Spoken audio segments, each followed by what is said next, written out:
Assalamualaikum warahmatullahi wabarakatuh.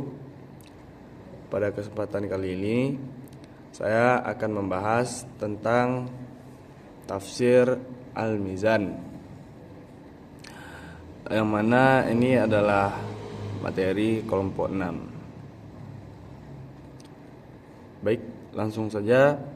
Ini materi tentang tafsir Al-Mizan.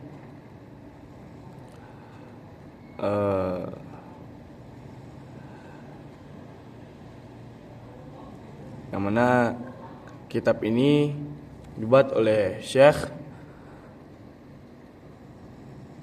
Tabi'i, bernama asli Syekh Syed Muhammad Husain bin Syed Muhammad bin Mirza Ali Asghar Tabai Al-Tabrizi Al-Qadai. Beliau dilahirkan di Tibris bertempatan dengan tanggal 29 Zulhijjah tahun 1321 Hijriah atau tahun Masehinya, yakni pada tahun 1892 Hijriah. Beliau dibesarkan di lingkungan keluarga pecinta ilmu yang taat beragama. Beliau lahir dari keluarga besar ulama Syiah yang sangat terkenal di wilayah Tibris karena kearifannya. Beliau juga banyak berguru kepada beberapa pemuka agama di kota Najaf. Beberapa di antara bernama Syekh Muhammad Husain Al-Na'ini, Syekh Muhammad Husain Al-Kambani, dan banyak lain sebagainya. Penyusunan kitab ini bermula ketika Syekh Tabai mengajar di Universitas Qum, Iran. Saat itu para mahasiswa meminta sang guru untuk mengumpulkan beberapa bahasa materi perkuliahan dan disusun ke dalam bentuk tafsir yang padat dan lengkap. Beliau akhirnya mengabulkan permintaan para mahasiswanya, dan kemudian terbitlah tafsir Al-Mizan yang terdiri dari 20 jilid. Kitab ini beliau beri nama Al-Mizan karena Tabai menginginkan karya tafsir sebagai pertimbangan untuk memberi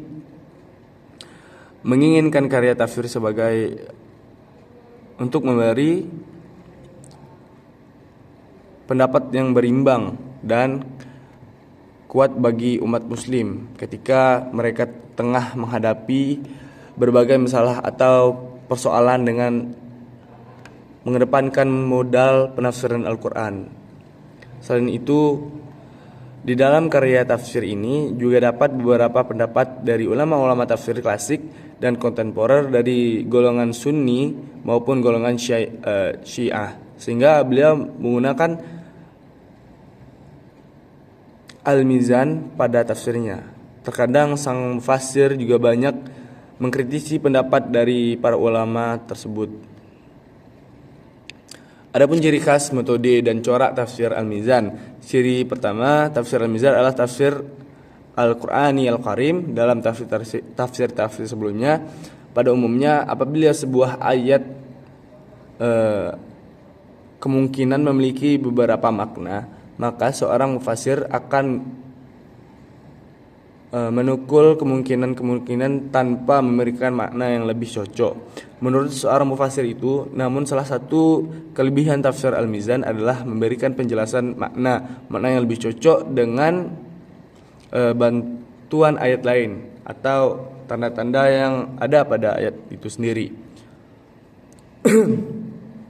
Pada masa lalu tidak menjadi tradisi bahwa seorang mufassir melaksanakan ayat Al-Quran pada saat tema yang kemudian menyatakan dan mengambil kesimpulan. Namun ulama Tabi'i dalam berbagai hal telah melakukan hal ini. Misalnya, ia menyatakan semua ayat berkenaan dengan ihbat kisah turunnya Nabi Adam alaihissalam dan menerima kesimpulan apakah yang dimaksud dengan ihbat menurut ayat Al-Quran. Salah satu keistimewaan tafsir Al-Mizan yang menonjol adalah kisah Al-Quran. Metode penafsiran Al-Quran terdiri atas 4 metode, yaitu tahlili, metode ijmali, metode maudu'i, dan metode Quran muqarran. Adapun metode Syekh Tabatabai gunakan saat menafsirkan Al-Quran, beliau menggunakan metode tahlili dengan pendekatan tafsir bil ra'i.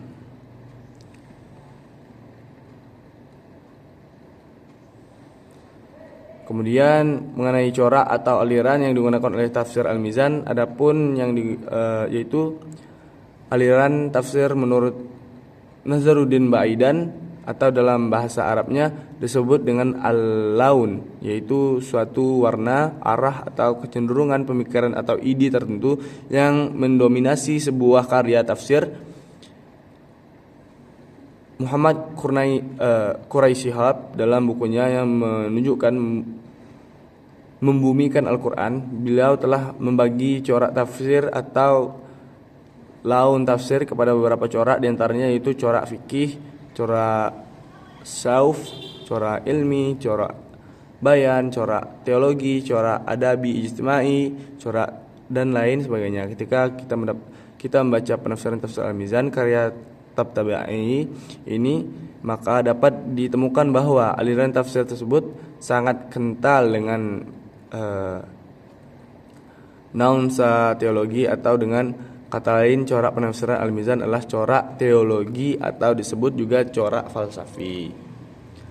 Mungkin sekian pembahasan dari makalah kelompok 7. Lebih dan kurang saya mohon maaf. Saya tutup dengan wabillahi taufiq wal hidayah. Wassalamualaikum warahmatullahi wabarakatuh.